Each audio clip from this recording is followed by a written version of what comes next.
Hello दोस्तों, एक बार फिर से स्वागत है आपका बीसीसी नॉलेज हब में। लास्ट लेक्चर में हमने प्रकाश का परिवर्तन तथा अपवर्तन उसके बारे में पढ़ा और उसके सारे एक्सरसाइजेज भी हमने कर लिए। उम्मीद है कि आपने मेरे सारे लेक्चर्स देखे होंगे और उसको समझ चुके होंगे, क्योंकि ये जो लेसन हम पढ़ने जा रहे हैं ये पहले लेसन के आप में डिपेंड करता है। आपने अगर उसको पढ़ा है अच्छे से और समझा है तो ये लेसन भी आपको अच्छे से समझ में आएगा, क्योंकि ये उसी लेसन का आगे का विस्तार है। इस लेसन का नाम है मानव नेत्र तथा रंग बिरंगा संसार, human I and the colourful world. हम जानते हैं कि आइज़ क्या वर्क करती हैं, इनका क्या काम होता है। हम इससे देख सकते हैं, चीज़ों का अध्ययन कर सकते हैं, उनके आकार की, उनके रंग की और बहुत से प्रकृति के बारे में जान सकते हैं। तो आई हमारी जो होती है ये हमारे बॉडी पार्ट की एक बहुत ही इम्पॉर्टेंट जो है वो ज्ञानेंद्रिय होती है, या बोल सकते हैं सेंसरी ऑर्गन होती है। जैसे कि नोज़ होता है या हमारी स्किन होती है या ईयर होते हैं, इसी तरह आइज़ भी एक बहुत ही इम्पॉर्टेंट सेंसरी ऑर्गन है। आज हम इसके बारे में पूरी तरह जानेंगे कि हमारी आइज़ कैसे वर्क करती हैं। और दूसरी बात, अगर हमारी आइज़ में किसी भी प्रकार का डिफेक्ट हो जाता है, खराबी हो जाती है, तो चश्मे का क्या उपयोग है, हम चश्मे का उपयोग कैसे करते हैं, उस चश्मे में कौन सा लेंस प्रयोग होता है, उसके बारे में हम अध्ययन करेंगे। सबसे पहले आपको ये बता दूं कि आप लेंस के बारे में तो पढ़ ही चुके हैं, उत्तल लेंस और अवतल लेंस। आप ये जान लीजिए कि हमारे आइज़ में यानी हमारी आँखों में भी एक प्रकार का लेंस होता है। कौन सा लेंस होता है? एक प्रकार का लेंस होता है, ये एक तरह का अभिनेत्र लेंस होता है, ठीक है। और ये बहुत ही सफिशिएंट है, बहुत ही अच्छा लेंस होता है। अब इस लेंस में खुद को कॉन्ट्रैक्ट करने की क्षमता होती है, खुद को फोकस दूरी सेट करने की क्षमता होती है। अब इसके बारे में आप अध्ययन करेंगे। तो सबसे पहले हम आपको मानव का नेत्र जो है यानी ह्यूमन की जो आई है, जो हमारी आँखें हैं, उनके बारे में क्या स्ट्रक्चर है, वो कैसे पढ़ते हैं, उसको आपको थोड़ा मैं समझा देता हूँ, तो आगे आपको बहुत आसानी हो जाएगी। तो आइए मानव नेत्र की संरचना कैसी होती है इसको जानने की कोशिश करते हैं। आपको यहाँ पे दिख रहा होगा या आप सबको पता होगा पहले से कि हमारी आइज़ जो है वो देखने में संरचना में गोल होती हैं, यानी एक गोलक के रूप में होती हैं, राउंड होती हैं। इसके बाद जो पार्ट आपको बाहर दिखता है, वो जो बाहर का पार्ट आपको कलरफुल दिखाई देता है, ब्लैकिश पार्ट या ब्राउनिश पार्ट या डिफरेंट चेंज हो सकते हैं ह्यूमन टू ह्यूमन, तो वो जो आपको कलरफुल पार्ट दिखाई देता है एक्चुअली वो पार्ट हमारा कहलाता है आइरिस का पार्ट। ये आपको दिखाई दे रहा है यहाँ पे, इसको आइरिस का पार्ट कहते हैं। वो यहाँ से शुरू होके लगभग यहाँ तक आइरिस का पार्ट होता है, और उस आइरिस के पार्ट का जो बीच का हिस्सा होता है उसको कहते हैं प्यूपिल। प्यूपिल को हम पुतली भी बोलते हैं। तो यहाँ पे जैसे लिखा हुआ है पुतली, और आइरिस को बोलते हैं परितारिका। तो ये परितारिका जो है वो उसके बीच का जो पोर्शन होता है उसको बोलते हैं पुतली, ठीक है। और इस पूरे संरचना को मीन्स आइरिस और ये पुतली को आपको जो कवर करता है उसको, उस पार्ट को कहते हैं कॉर्निया। क्या बोलते हैं? कॉर्निया। तो ये कॉर्निया आपकी पुतली और आइरिस के पार्ट को ऊपर से कवर करता है। एक ट्रांसपेरेंट लेयर होती है कॉर्निया की, और इसी कॉर्निया से प्रकाश जो है वो अंदर होके पुतली से होता हुआ हमारे लेंस पर पड़ता है और फाइनली अंदर की तरफ प्रवेश करता है। कॉर्निया को हम स्वच्छ मंडल भी कहते हैं। और क्या चीज़ें होती हैं इसमें देखिए, और एक इम्पॉर्टेंट मैं आपको बता दूं कि आइज़ का जो गोलक होता है यानी नेत्र का जो गोलक होता है वो दो भागों में बटा होता है।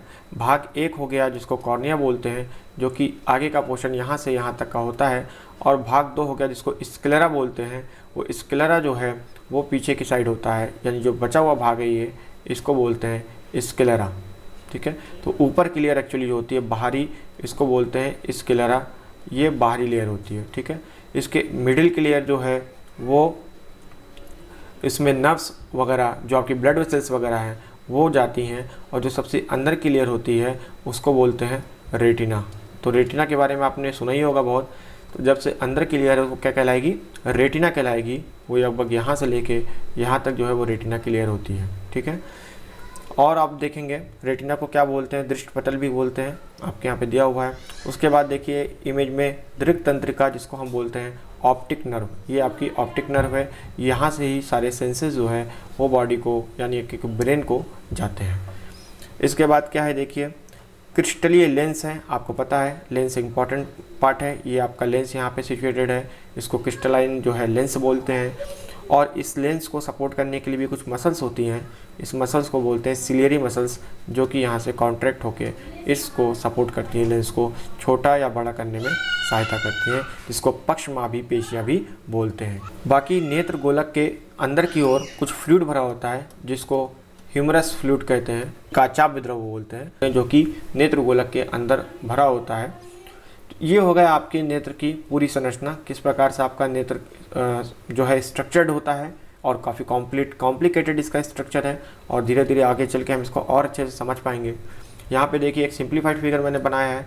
यहाँ पे आपको दिख रहा होगा जो आपका बीच का पोर्शन है, ये ब्लैक वाला जो है, इसी को बोलते हैं प्यूपिल, इसी को बोलते हैं प्यूपिल। ये जो ग्रीन वाला पोर्शन है, ये ग्रीन वाले पोर्शन को ही बोलते हैं आप आइरिस, जो कि कॉन्ट्रैक्ट करती है। आइरिस का काम क्या होता है? आइरिस का काम होता है इस प्यूपिल की डायमीटर को सेट करना, मतलब छोटा या बड़ा करना। ठीक है, इस प्यूपिल को छोटा या बड़ा करने में सहायता कौन करेगा? आइरिस मसल करेंगी, ये जो आपको ग्रीन ग्रीन दिख रही है।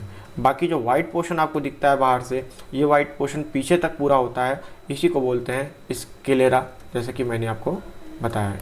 जो आइस की व्यास होता है, जो आँखों का व्यास होता है, वो लगभग गोलाकार आकृति जो होती है उसका व्यास 2.3 सेंटीमीटर तक होता है।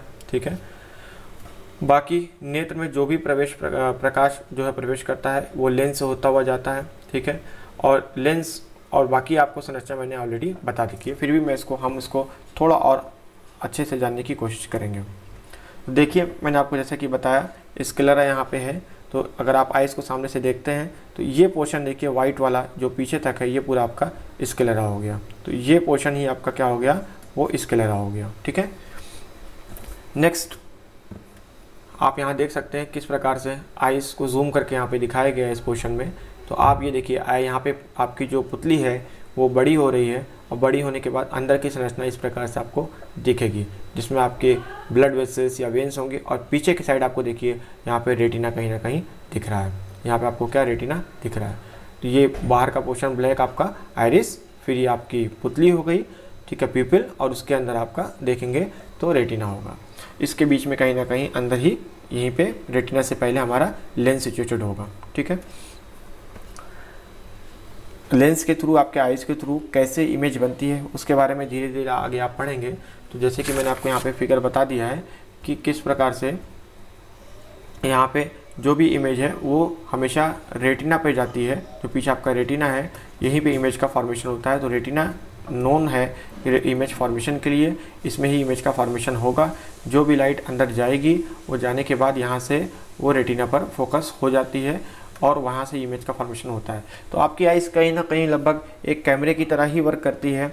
जैसे कि आपका एक कैमरा है वो फंक्शन करता है, उसमें लेंस होता है, उसमें अपर्चर होता है, उसको आप सेट करते हैं कितनी लाइट कैमरे में आएगी, कितनी नहीं आएगी, कैसे उसकी इमेज बनेगी। तो ये सारा फंक्शन आप देखेंगे तो ऑलमोस्ट आइज़ का फंक्शन वही होता है। बट आइज़ थोड़ी कॉम्प्लिकेटेड है, क्योंकि ये नेचुरल है, भगवान की तरह बनाई गई है, और इस पर्टिकुलर आई में जो कलर्स आप देख पाते हो इस आई के थ्रू, वो मोर देन 10 मिलियन कलर्स आप देख पाते हो। तो ये बहुत ब्रॉड फील्ड है कलर का, जो कि एक कैमरे के लिए पॉसिबल ही नहीं है कि इतना ज़्यादा कलर देख पाए, या जो आपका लेंस है इसकी एडजस्टमेंट भी पॉसिबल नहीं है एक नॉर्मल कैमरे के लिए। आगे देखते हैं कि क्या आप जानते हैं, में ये लिखा हुआ है कि आपने अगर एक्सपीरियंस किया होगा कि अभी आप किसी कमरे में बैठे हुए हैं और वहाँ पे से उठ के आप दूसरे कमरे में जा रहे हैं जहाँ पे प्रकाश बहुत ज़्यादा है, और आप जिस कमरे में थे वहाँ पे प्रकाश बहुत कम है। तो होता क्या है, जब भी हम किसी ऐसे जगह पर जो है जहाँ पे प्रकाश की कमी है, तो वहाँ पे हमारी जो आइरिस है वो हमारे प्यूपिल को यानी पुतली को बहुत ही चौड़ा कर देती है, बढ़ा देती है, उसके डायमीटर को बढ़ा देती है, जिसकी वजह से ज़्यादा से ज़्यादा प्रकाश हमारी आंखों में जाए और हमको चीज़ें जो है, वस्तु जो है वो स्पष्ट दिखाई दे।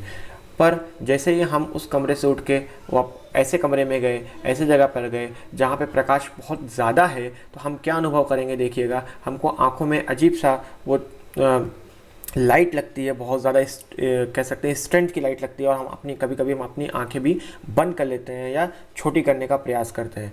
होता क्या है कि पहले तो हम अंधेरे वाले कमरे में बैठे हुए थे, तो हमारी पिपिल क्या है, पुतली क्या है, वो बहुत ज़्यादा डायलेटेड थी, बड़ी थी, जिससे ज़्यादा प्रकाश जा रहा था। बट अब हम ऐसे कमरे में गए जहाँ पर प्रकाश पहले से ज़्यादा है, तो हमें ज़रूरत नहीं है उतनी बड़ी पुतली की, तो वो ज़्यादा प्रकाश हमारी आँखों में अचानक से प्रवेश कर जाता है, जिसकी वजह से हमको कभी कभी वो स्पष्ट दिखाई भी नहीं देता और आँखों में प्रॉब्लम होने लगती है। और थोड़ी ही देर में ऑटोमेटिकली वो आइरिस जो है हमारी आइरिस वो पुतली को वापस से सेट कर देती है, छोटा कर देती है, एडजस्ट कर देती है। सेम जो है उल्टा होता है, जब आप ज़्यादा प्रकाश वाली जगह पे बैठे हैं तो आपकी पुतली काफ़ी छोटी होती है। इसीलिए कहते हैं कि ज़्यादा प्रकाश वाले कमरे में आप बैठे हुए हैं, लाइट जल रही है और अचानक से आप अंधेरे कमरे में जाइए तो थोड़ा देर आपको दिखाई नहीं देता और कुछ देर बाद दिखाई नहीं देना प्रारंभ हो जाता है। क्योंकि जब आप ज़्यादा प्रकाश वाले कमरे में बैठे हुए हैं तो वहाँ पे आपकी जो पुतली है वो काफ़ी छोटी है, क्योंकि प्रकाश बहुत ज़्यादा है, इतनी ज़रूरत नहीं है, तो पुतली छोटी होती है। और जैसे ही आप अंधेरे वाले कमरे में जाते हो आपके प्रकाश की ज़्यादा आवश्यकता होती है। उस कंडीशन में आपकी पुतली बड़ी हो जाती है, बट उसको होने में, उसको डायलेट होने में थोड़ा टाइम लगता है। उस टाइम तक, उस समय तक आपको कम प्रकाश की अवस्था में भी कुछ दिखाई नहीं देता और थोड़ी देर बाद सारी चीज़ें स्पष्ट होने लगती हैं। तो ये आप कॉन्सेप्ट मेरे ख्याल से समझ गए होंगे कि आइरिस का और पुतली का क्या कॉन्टैक्ट है। नेक्स्ट देखते हैं समंजन क्षमता, और शायद मैंने आपको ये बता दिया। समंजन क्षमता देखते हैं। अभिनेत्र लेंस जो आपका भी होता है उसमें जो लेंस होता है वो रेशेदार होता है और जेली लाइक होता है। तो जैसे कि मैंने आपको बताया कि हमारे लेंस की सबसे अच्छी प्रॉपर्टी क्या है कि ये खुद को जो है समंजित कर सकता है, मोटा या पतला कर सकता है, जिसकी वजह से जो है वो फोकस दूरी जो है लेंस की वो खुद चेंज होने लगती है। अगर लेंस जो है वो पतला हो जा रहा है तो फोकस दूरी जो है वो बढ़ जाती है, लेंस जो है मोटा हो जा रहा है तो लेंस की फोकस दूरी कम हो जाती है। और मेरे ख्याल से फोकस दूरी का कॉन्सेप्ट आप ऑलरेडी कॉन्वेक्स और कॉनकेव लेंस में पढ़ चुके हैं, ठीक है। तो उस कंडीशन में हमारे पास क्या होता है, कॉन्वेक्स या कॉनकेव लेंस आप जब लेते हैं तो इसकी फिक्स्ड फोकस दूरी होती है, फिक्स्ड फोकल लेंथ होती है, वो चेंज नहीं होती है। बट हम जब अपनी आइज़ के बारे में बात करेंगे, यहाँ पे जो लेंस होता है इसकी फोकस दूरी एडजस्टेबल होती है, क्योंकि मैंने आपको जैसे कि पहले बताया इसके दोनों तरफ सिलियरी मसल्स होती है और वो मसल्स क्या काम करती है, हमारे लेंस को एडजस्ट करने का, पतला या मोटा करने का काम करती है, ठीक है। तो अभिनेत्र लेंस की जो भी क्षमता है जिसके कारण वो अपनी फोकस दूरी को समायोजित कर लेता है उसी को क्या बोलते हैं, समंजन कहलाती है। क्या कहलाती है, समंजन कहलाती है। तो अभिनेत्र लेंस की फोकस दूरी एक निश्चित न्यूनतम सीमा से कम नहीं होती, ध्यान दीजिएगा। एक और पॉइंट है यहाँ पे कि एक सीमा होती है 25 सेंटीमीटर, तो ये 25 सेंटीमीटर जो है इससे नज़दीक रखी वस्तु को आप नहीं देख सकते। अगर आप देखना चाहते हैं कोई वस्तु को, अगर आप किसी वस्तु को देखना चाहते हैं और वो वस्तु आपके कितनी दूरी पर रखी हुई है, वो 25 सेंटीमीटर दूरी पर रखी हुई है, तो ही आप देख सकते हैं। अगर उसको आप धीरे धीरे आइज़ के क्लोज लाएंगे वो धुंधली पड़ने लगेगी, वो ब्लड हो जाएगी इमेज। तो इसका मतलब 25 सेंटीमीटर क्या हो गई, न्यूनतम दूरी हो गई जिसमें आप किसी वस्तु को देख सकते हैं, इससे कम नहीं देख सकते, इससे ज़्यादा आपका लेंस एडजस्ट नहीं होता। एक दूसरा और पॉइंट है जिसको बोलते हैं, इसको आप नियर पॉइंट बोल सकते हैं। क्या बोल सकते हैं, नियर पॉइंट बोल सकते हैं, न्यूनतम दूरी बोल सकते हैं। दूसरा होता है आपका फार पॉइंट। तो ये फार पॉइंट क्या होता है, फार पॉइंट का मतलब होता है कि कोई वस्तु कितनी दूरी तक आप देख सकते हैं। मतलब कि अगर आपकी आइज़ यहाँ पे है, ठीक है, और कितनी दूरी तक आप वस्तु को देख सकते हो, तो ये जो है वो इनफाइनाइट होता है, अनंत होता है। मतलब आप अनंत में रखी हुई दूरी को भी, वस्तु को भी देख सकते हैं। हमारी आंखों के लिए क्या है, अनंत होता है, ठीक है। इसके बाद एक पॉइंट और है, देखिए मोतियाबिंद क्या होता है, कैटरेक्ट क्या होता है। कैटरेक्ट एक्चुअली क्या है कि आपने बहुत सुना होगा, मोतियाबिंद हो गया। तो उस केस में क्या होता है कि जो हमारा लेंस होता है उस लेंस की जो प्रॉपर्टी होती है वो ख़त्म हो जाती है, वो लेंस की प्रॉपर्टी वो ख़त्म हो जाती है और वो इतना फ्लूइडी या जेली लाइक नहीं रह जाता, ये हार्ड हो जाता है, जिसकी वजह से सिलियरी मसल्स वर्क करती भी हैं तो ये लेंस जो है वो मोटा या पतला होने की क्षमता इसकी ख़त्म हो जाती है और इवन ये धुंधला पड़ जाता है। और धुंधला पड़ने के कारण इस लेंस के थ्रू कुछ भी चीज़ें स्पष्ट दिखाई नहीं देती और इस वजह से इस लेंस को चेंज कर दिया जाता है। मोतियाबिंद यानी कैटरेक्ट का ऑपरेशन में एक आर्टिफिशियल लेंस जो है वो लगा देते हैं, ठीक है। ये आपने बहुत सुना होगा मोतियाबिंद के बारे में। तो देखिए यहाँ पे एक पॉइंट है, क्या आप जानते हैं इसमें लिखा है कि दृष्टि के लिए हमारे दो नेत्र क्यों होते हैं, केवल एक ही क्यों नहीं। इसका आंसर मैं आपको बताता हूँ। अगर एक आइज़ के थ्रू विज़न है या आप देख रहे हैं तो ये मैक्सिमम 150 डिग्री एंगल को कवर करता है और अगर आप 2 आइज़ का यूज़ कर रहे हैं तो ये 180 डिग्री एंगल को कवर करता है। मतलब 2 आँखों के थ्रू आप ज़्यादा विज़न जो है वो कैप्चर कर सकते हैं। ये हमारे नेत्र का फ़ायदा है क्योंकि हमारे चेहरे पे, हमारे फेस पे नेत्र दोनों ही सामने की ओर स्थित होते हैं। जो कैटल्स होते हैं और बहुत से जानवरों में आपने देखा होगा वो नेत्र जो है उन दोनों में सामने की ओर ना होके पार्शियल होते हैं, चेहरे के साइड में होते हैं। तो इससे भी उनको भी फ़ायदा है कि शिकार करते वक्त या बहुत से कामों में उनको ज़्यादा विज़न मिलता है, ज़्यादा दृष्टि जो है वो देख पाते हैं पास में होने की वजह से। बट हमारे नेत्र अगर दोनों सामने स्थित है आँखों के, तो उसका भी एक फ़ायदा है कि हम ऑब्जेक्ट की जो है वो डेप्थ पता लगा सकते हैं। अगर आपने कैमरा ज़्यादा यूज़ किया होगा तो आपको ये चीज़ पता होगी, जैसे कि कोई ऑब्जेक्ट रखा है उसके बीच में कोई दूरी है 1 मीटर की, और अगर अपनी आइज़ से देखने की कोशिश कर रहे हैं तो अगर आप वन आइज़ क्लोज करके खाली एक आइज़ से देखेंगे तो आपको ये दोनों ऑब्जेक्ट दिखाई तो देंगे, बट ये जो बीच की जो दूरी है, जो डेप्थ है कि ये दोनों में दूरी कितनी है, कितनी दूरी पे रखा है, इसका आइडिया आप कम लगा पाएंगे।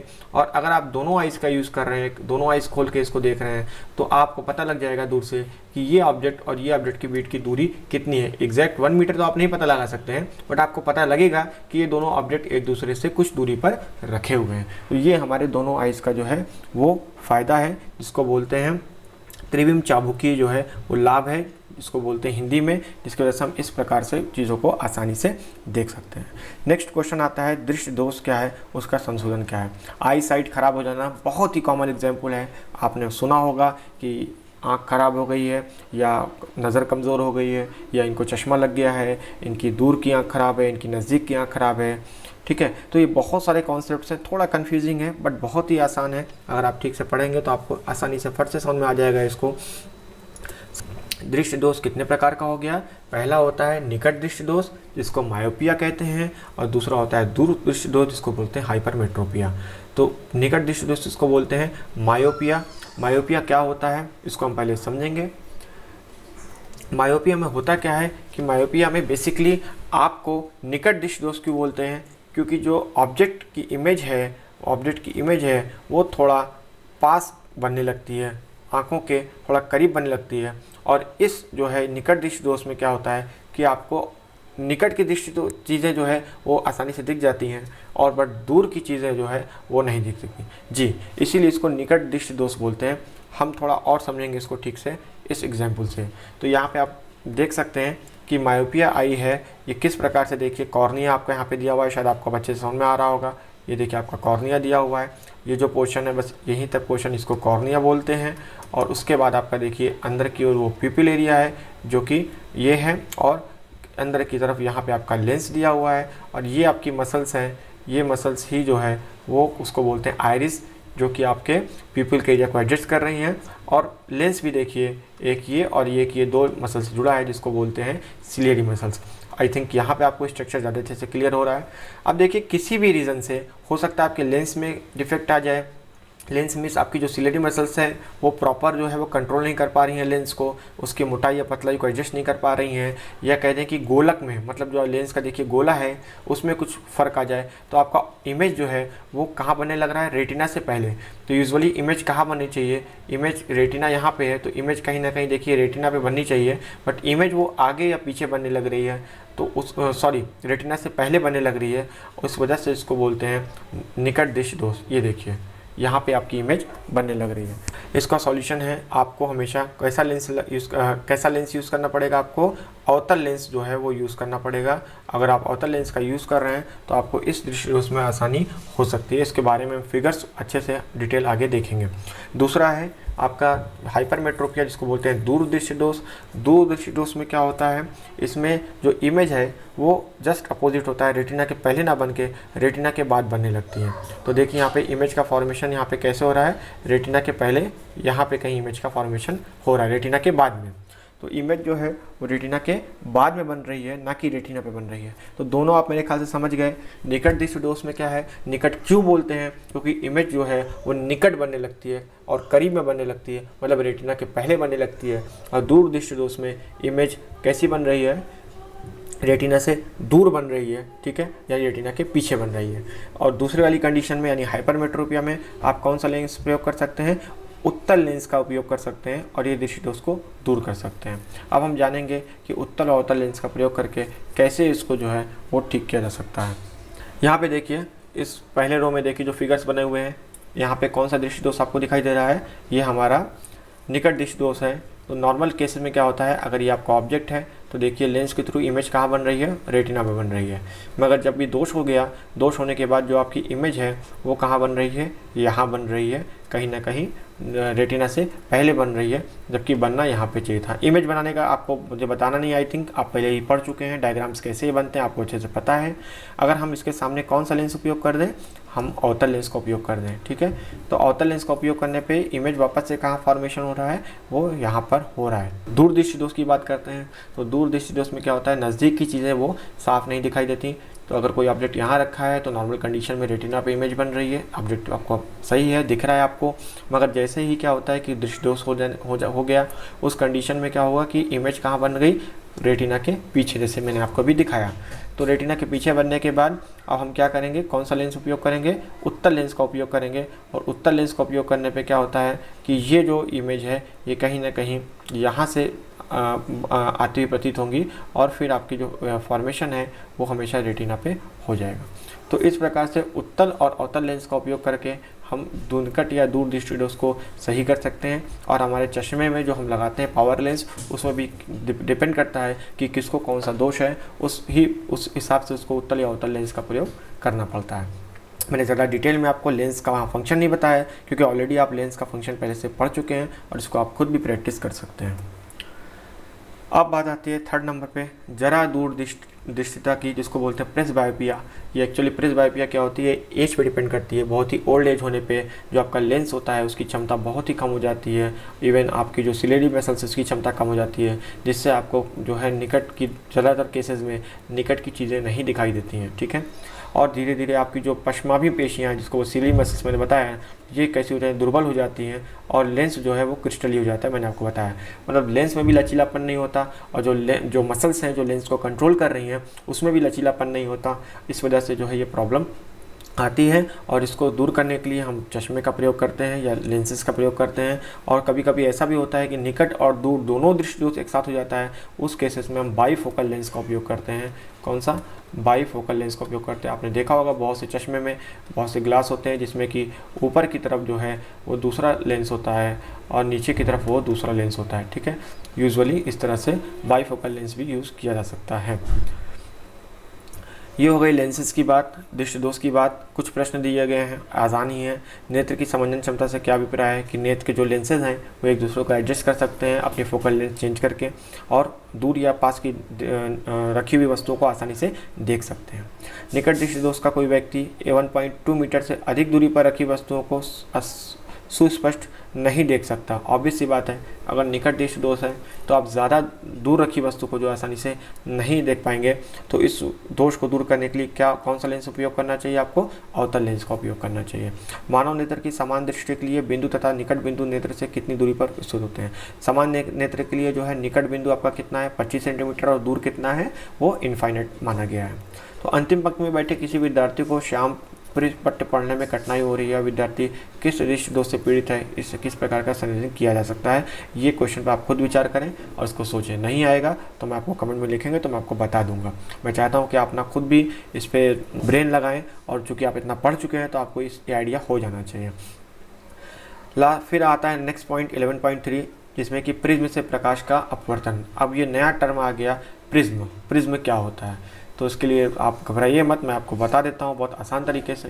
ये जो आपको पहली बात तो जो फिगर दिख रहा है ये भी एक तरह का प्रिज्म है, ठीक है। इसके जो आपको एंगल्स, चूँकि आपको यहाँ पे ये 2D शेप में दिख रहा है, बट ये कैसा होगा, 3D शेप में होगा। इसके पीछे भी और स्ट्रक्चर्स होंगे, आपको नहीं दिख रहा है, मैं आपको भी आगे चल के और अच्छे से समझा सकता हूँ।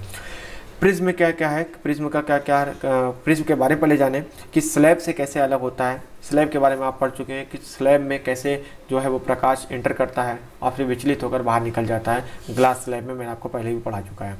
प्रिज्म में भी क्या होता है, समान होता है, जो समांतर अपवर्तक होते हैं, जो पृष्ठ होते हैं प्रिज्म के, उसमें से भी जो है वो कांच की स्लैब की तरह ही किरणें अपवर्तित होती हैं।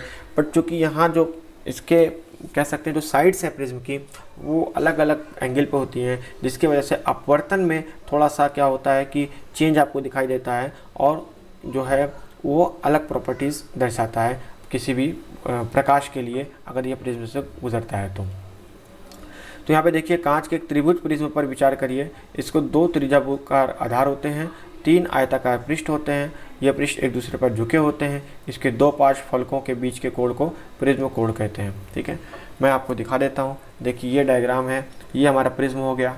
इसको आप ध्यान से देखिए, आपने डेफिनेशन देखिए कि 2 त्रिभुज आकार के बेसिस हैं जो कि डार्क कलर यानी ब्राउनिश कलर में है, और जो येलोइश कलर में है वो आपके कैसे फेसेस हैं, वो आयताकार पृष्ठ होते हैं। ठीक है, वो आयताकार पृष्ठ है जो आपको दिखाई दे रहा होगा, और नीचे एक और आपका बेस होगा जो कि यहाँ पे लिखा हुआ है 3 आयताकार पार्श्व पृष्ठ होते हैं। ठीक है, तो अभी आप मेरे ख्याल से प्रिज्म समझ चुके हैं। तो मैं आपको आगे बताता हूँ कि प्रिज्म का और भी क्या फंक्शन है, या इसको हम थोड़ा समझने की कोशिश करते हैं। यहाँ पे एक पॉइंट है, ज़रा सोचिए में, इसको आप खुद पढ़ के समझ सकते हैं। इसमें आपको दिया गया है कि आई डोनेशन से क्या फ़ायदे हैं, आई हमें क्यों डोनेट करनी चाहिए, कैसे हम डोनेट कर सकते हैं, और उसके क्या क्या प्रोटोकॉल्स हैं, उसको आप पढ़ सकते हैं और ख़ुद भी समझ सकते हैं। आइए यहाँ पर देखते हैं प्रिज्म के बारे में थोड़ा डिटेल। क्रियाकलाप 11.1 यहाँ पे आपको दिया गया है। ये क्रियाकलाप अपने घर में प्रयोग कर सकते हैं और टेस्ट कर सकते हैं। मैं आपको कॉन्सेप्ट बता देता हूँ कि इस प्रिज्म से जो लाइट रेज है वो इंटर करने के बाद किस तरह विचलित होकर बाहर निकलती है। सबसे पहले एक बड़ी इमेज में हम यहाँ पे देखेंगे, ये मैंने बना रखा है।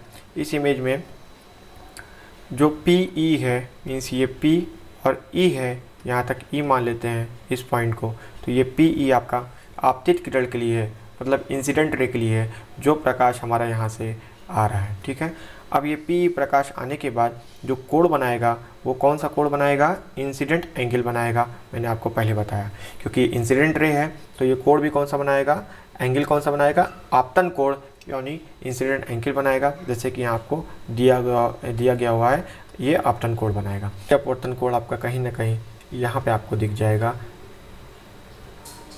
इंसिडेंट जो है, सॉरी, ये कोण आपका, ये अपवर्तन कोण हो गया, ये जो आपको दिख रहा है, यानी ई से एफ के बीच जो कोण बना वो अपवर्तन कोण हो गया। क्योंकि प्रिज्म से जैसे ही लाइट रे टकराएगा, ये प्रिज्म का जो है वो फलक है, या इसको आप साइड बोल सकते हैं, इस साइड से जैसे ही टकराएगा प्रकाश तो वो थोड़ा घूम जाएगा। क्योंकि हमने पहले ही पढ़ा है, आपको फिर से याद दिला दूँ, ये एयर है और ये सॉलिड है।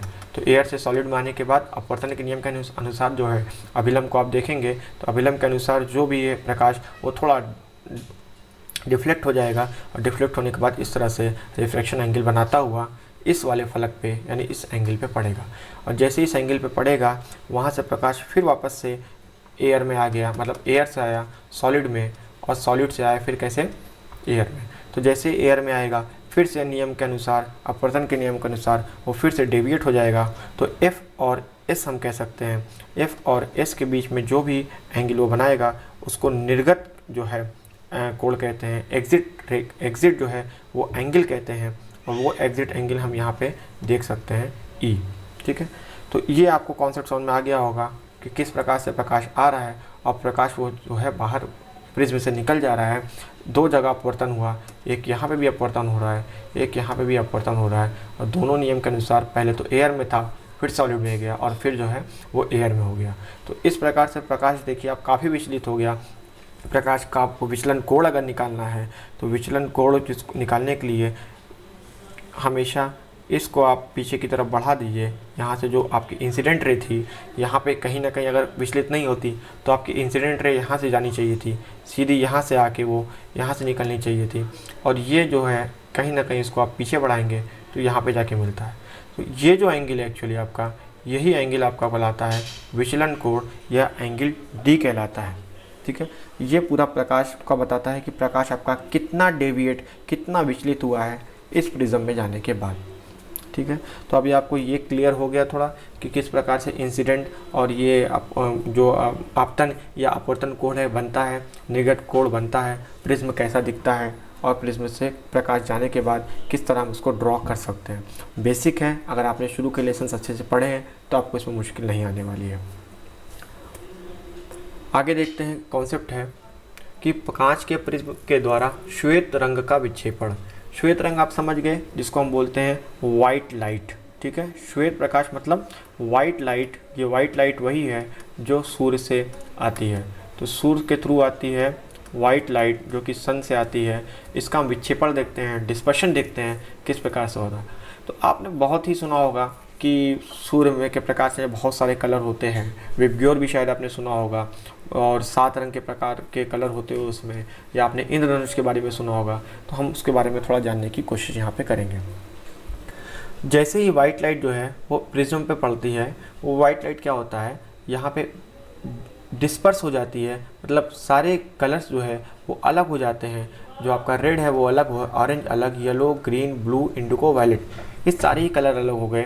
अगर आप देखेंगे, इसको पढ़ने की कोशिश करेंगे तो सबसे पहले नीचे क्या है, वायलेट है जिसको वी लिखते हैं, उसके ऊपर इंडिगो यानी आई है, उसके ऊपर ब्लू यानी बी है, उसके ऊपर जी यानी ग्रीन है, उसके ऊपर येलो यानी वाई है, उसके ऊपर ऑरेंज यानी ओ है, और उसके ऊपर रेड यानी कि आर है। ये क्या बन गया, विबग्योर। तो आप इसको विबग्योर पढ़ सकते हैं। और इसमें आप देखेंगे तो ये सीरीज से होता है, सबसे पहले वायलेट आएगा और लास्ट में रेड आएगा। ऐसा नहीं होगा कि प्रिज्म का यूज़ आप कर रहे हैं और वाइट लाइट को डालेंगे, तो ये जो ऑर्डर है ये ऑर्डर ऐसे ही रहने वाला है। ये होता क्यों है ऐसा, मैं आपको रीज़न इसका बता देता हूँ। फर्स्ट ऑफ ऑल आप जानते हैं कि जो लाइट की स्पीड होती है, लाइट स्पीड वो हमने पढ़ा है पहले ही, 3 × 10⁸ मीटर पर सेकेंड होती है। बट ये जो लाइट की स्पीड होती है, ये चूँकि वैक्यूम में बताया गया है निर्वात में, और निर्वात में आप देखेंगे तो रेड की स्पीड और ब्लू की स्पीड में रेड की स्पीड ज़्यादा होती है।